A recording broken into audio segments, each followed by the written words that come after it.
Hey guys, welcome back on the channel. Sorry to say that we have to start today's news segment with very, very sad news, terrible news of Diogo Jota, the Liverpool striker who has passed away today in a car crash alongside his brother. Terrible, terrible news. Hits very close to home because it's football related. And of course, rest in peace. My thoughts and prayers go out to Jota and his family and everyone associated with this. So young, it's just crazy, and it just puts things into perspective, guys. That life is short. Make sure you enjoy it. Don't hold hatred, and just try to do your best and live your best life because it is short. And football, as they say, is the most out of all the unimportant things, is the most important thing, which is why I try to always, spend my time here with you guys and share my passion with you guys, and hope you guys can do that too. So yeah, moving on to Inter. Speaking of out of the unimportant thing, the most important thing for us is Inter, and a news that's kind of hit out of kind of surprise. I was not really expecting anything out of all the drama going on with Hakan, Lautaro, Thuram, all this kind of stuff.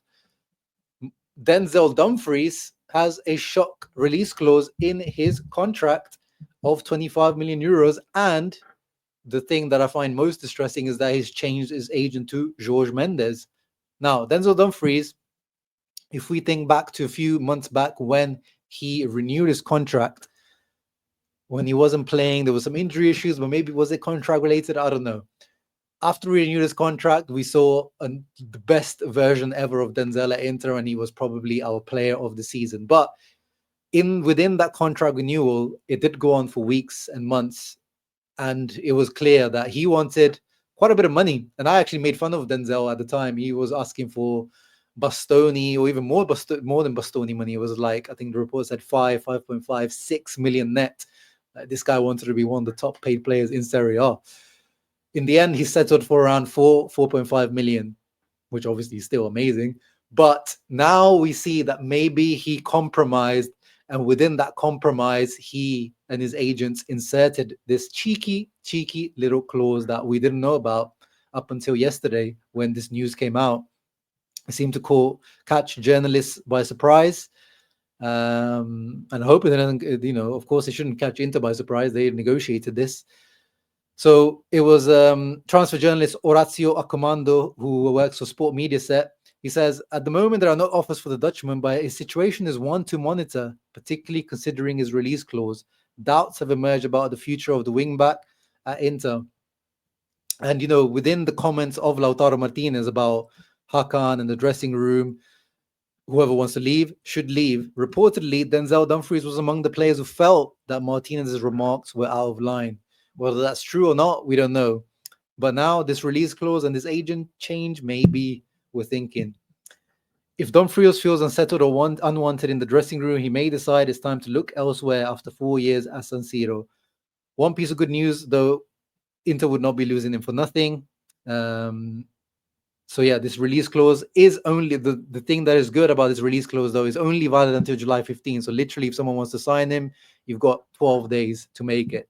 And as far as I understand, the release clause is only for foreign clubs. Actually, that doesn't make too much of a difference. It's not like I don't think any Italian clubs really have that pulling power with Dumfries. But the other key thing about this release clause is according to the reports, is that it has to be paid in one chunk, one go, boom. You pay the 25 million euros in one go. No split payments, no 4 or 5 year payment plan, no Klarna, none of this business, which is also quite rare and very difficult for clubs to, not many clubs have the liquidity to just boom, 25 million in one go. That's very expensive to do and not recommended. All clubs split payments in multiple payments. So there's that. But yeah, the fact that he's, was previously represented by Rafael Pimenta, has now gone with the Portuguese super agent Jorge Mendes. If you don't know who Jorge Mendes is, he is very legendary, famous agent of Cristiano Ronaldo. And if you change to Jorge Mendes, usually that, to me, that's a signal. That usually signals to me the players either wants a bump a new contract, which can't be in the case of Denzel because he just renewed, or he wants a move. When in the past, when players would change their agent to like a Mino Raiola, you would start shaking and think, oh, bloody hell. this guy is looking for trouble now. So not a good sign from Denzel. And the fact that this clause is in there, and for foreign clubs, I think it shows. I think Denzel, we've kind of always known. I've always been open every single summer. He's been 4 years at Inter. Every single summer, I've always been open to sell Denzel because I've always thought you could get good money for him, 30, 40 million. Now at 29, you probably won't get 40 million, but maybe you should. 25 million euros is a bit too cheap. But now, after the season that he's had, and he's leader in the dressing room, his mentality is top notch. One of the only few players that apologized to Inter fans on the night in the Champions League. This embarrassment, disgrace. He was one of the few ones that was going around apologizing to people. And in general, we know this guy was a captain at PSV, captains Holland many times, Netherlands. He's a great dressing room character, mentality to have. And of course, his physicality, his athleticism that he adds to Inter, the goals, assists, is really important in this wing-back system. You could also argue that at 29 years of age, this is the peak time that you're going to get the most money out of him, especially for a guy that relies on his athleticism, his pace. Outside of that, once he starts to get older, what could he really add to a top team? So I could also see the argument. But for me, this summer, I am keeping Denzel. I know we want a revolution, but Denzel is not one of the guys that I want to leave within this revolution. Now, reports out of Spain, and I also saw Fabrizio Romano talking about this on his YouTube channel, Spanish outlet Sport, saying that Jorge Mendes has been offering him around, and he's offered him to Barcelona. There is Sport report. Jorge Mendes offered it to Barcelona. The agent has made it clear that a move for the Dutchman would be straightforward, considering the release clause. Moreover, Sport report that he's told Barcelona, even if they don't trigger the release clause by the 15th of this month, they could still realistically sign him for around 25 million euro anyway. And according to Sport, and as I said, according to Fabrizio Romano as well, Barca are thinking about it because they saw how effective he has been against them. And Barcelona coach Hansi Flick wants to bring in a fast, athletic right back to the club, which of course fits the mold of Denzel Dumfries in the Hansi Flick running up and down, crazy football style. He probably fits in. But the fact that it is Barcelona also makes me stay a little bit calm, because Barcelona, we know those guys, when they have to sign a player, especially if they have to put in 20, 25 million in one payment, the levers they're going to have to pull, like they're going to have to sell their son's third cousin's birthday party cake to pull enough money together to make things happen. So that in a way, it doesn't concern me too much, but at the same time, yeah, it's definitely something to think about.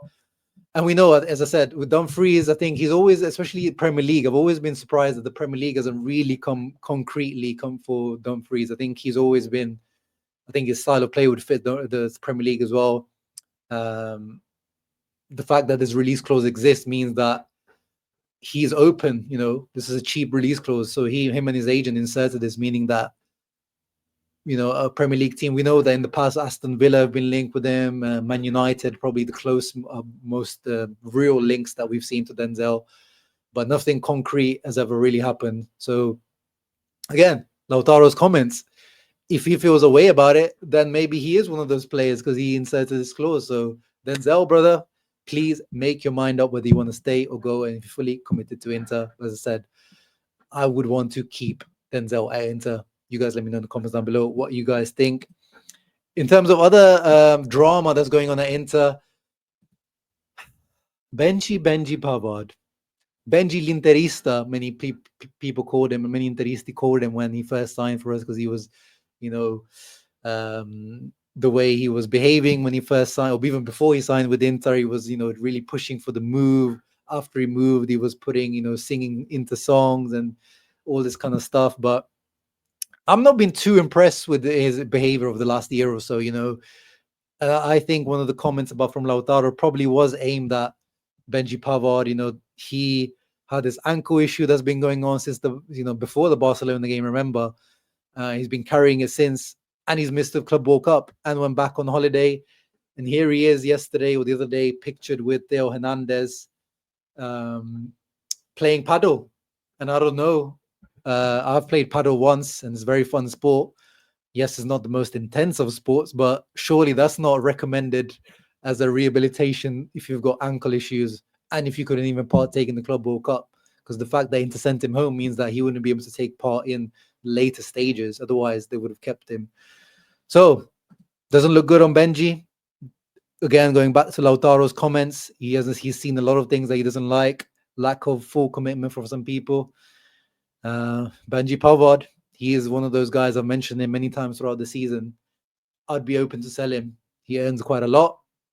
He's 29, 30 years old, still has some value, maybe not too much.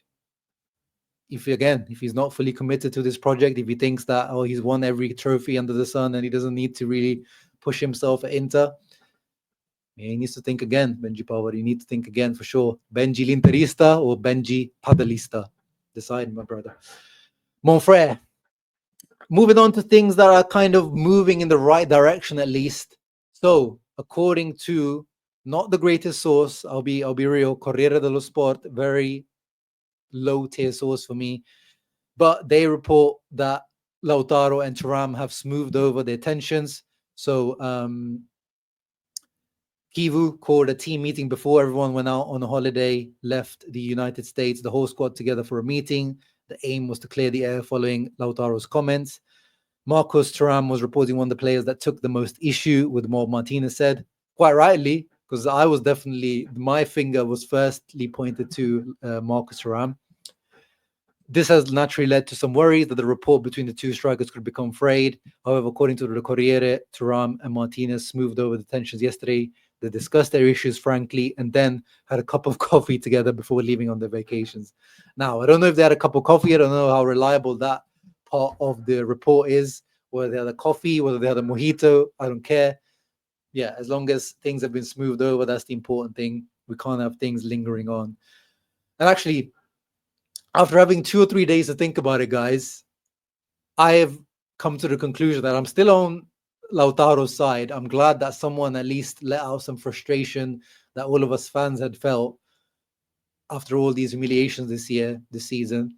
Something had to be released. So I don't blame Lautaro for that. I know some people saying you should keep things within the dressing rooms. I get that. But after a season like this, guys, this is not a normal season, what we've just gone through. This was a crazy season of like the way it ended, especially. So Team Lautaro, I remain on. But Marotta, 2-3 days later, now I'm thinking like, bro, you kind of did Lautaro dirty as well, because now, according to reports, Lautaro and Hakan had a phone call to smooth things over. So hopefully that's kind of helped. But that was Marotta's fault. There was no need for Marotta to mention Hakan. I know maybe he was trying to push Hakan and his camp to kind of make a decision because, we can't be waiting around all summer whether he wants to go to Gala or he wants to stay and all this kind of stuff. I get that. But that was definitely, and it was not very Marotta-like in the way he did it. I'm quite surprised and shocked still in how he went about it. So, yeah, that's my thoughts now, 2-3 days later after having thought about it. I don't know where you guys stand on all the situation. But even though they've had a phone call, Lautaro and Hakan, apparently, I really see this to be a point of no return in that situation. But this is Pazza Inter, guys, so you can never discount anything. If Galatasaray don't cough up the money that Inter won, you never know. Hakan could end up staying, but I really see it very difficult now to that happen. And finally, the last news I wanted to talk to you guys about is, when do Inter return? I think we're all taking a nice deserved break from Inter now. But if you're interested in when Inter will be returning, according to Gazzetta, it's not official, but it will most likely be the 20th of July for the players that didn't take part in the Club World Cup. And then for the players that did play in the Club World Cup, it would be the 23rd of July, which means that Inter will get around 3 weeks of vacation, so not as much as they would normally get. But, that's the best Inter could do. And this is why I wanted to get out of the Club World Cup as soon as possible after the group stage, because otherwise these guys would have got no rest. So we'll keep a lookout on these dates and situations for you guys to keep you up to date. I'm not going to comment on every single little rumor that you see out there. I know there's a rumor come out of Richard Rios yesterday, the Palmeiras player. Just an initial link that Inter like him. once things, there's more reports about a player with multiple sources, I will discuss it then. Because otherwise I'm going to be here every single day, every minute of the day, speaking about every single link to Inter. Anyway, you guys let me know in the comments down below your thoughts on everything. Denzel, Hakan, Thuram, Marotta, Lautaro situation, all of that good stuff. The Jorge Mendes, are you worried? Would you keep Denzel? Would you sell Denzel? Let me know in the comments down below. Leave a thumbs up, subscribe to the channel. As always, Forza Inter, rest in peace, Diogo Jota.